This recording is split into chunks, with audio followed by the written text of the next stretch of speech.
કુખ્યાત સમીર પઠાણ ઉર્ફે માંડવા પર ફાયરિંગ કરવાના કેસમાં લાલગેટ પોલીસે 4 લોકોની ધરપકડ કરી છે। કુખ્યાત સમીર પઠાણ ઉર્ફે માંડવા પર ફાયરિંગ કરનાર કેસમાં લાલગેટ પોલીસે 4 લોકોની ધરપકડ કરી છે। તેના કબજામાંથી હુમલામાં વપરાયેલ દેશી બનાવટની પિસ્તોલ પણ મળી આવી છે।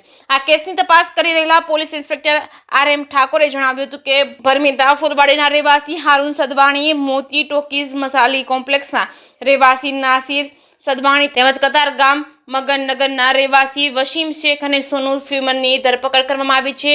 ખરેખર હારૂન અને નાસિરનો સમીર માંડવા સાથે ઝઘડો થયો હતો। ત્યારબાદ તેને સમીર સાથે દુશ્મનાવટ થઈ હતી અને સમીર ઘણીવાર તેમના ઘરે આવતો હતો અને તેમને મારી નાખવાની ધમકી આપતો હતો, જેથી તેમણે સાથે મળીને સમીરની હત્યાનું કાવતરું ઘડ્યું હતું। તેણે પોતાની સાથે વસીમ અને સોનુને પણ સામેલ કરી સોમવારે સવારે 2 વાગ્યાને 4 મોટરસાયકલ પર સમીરના ઘરે અને ધરતીપુરા બાગે અહેમદ એપાર્ટમેન્ટમાં ગયા હતા। તેઓએ સમીર પર ગોળીબાર કર્યો હતો, પણ તે બચી ગયો હતો। જ્યારે અવાજ થયો ત્યારે ચારે ત્યાંથી ભાગી ગયા હતા। સંદર્ભે સમીરની FIRના આધારે ચારે વિરુદ્ધ કેસ નોંધાયો છે।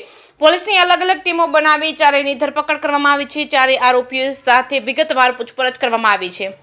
હારૂન, નાસિર અને સોનુ ત્રણેય ઇતિહાસ રચનારા છે અને હારૂનને પણ એકવાર દેશ નિકાલ કરવામાં આવ્યો છે। તે સમયે નાસિર અને સોનુ ચોક બજાર પોલીસ સ્ટેશન અને ગુસ્સીટોકમાં નોંધાયેલ ડબલ મર્ડર કેસમાં પકડાયા। ગુરુવારે પોલીસે ચારેય આરોપીને સાથે રાખી ઘટનાને ફરીથી બનાવી હતી। જે કેસની ગુજરાતી સાથે સુનિલ કંજાવલા, સુરત।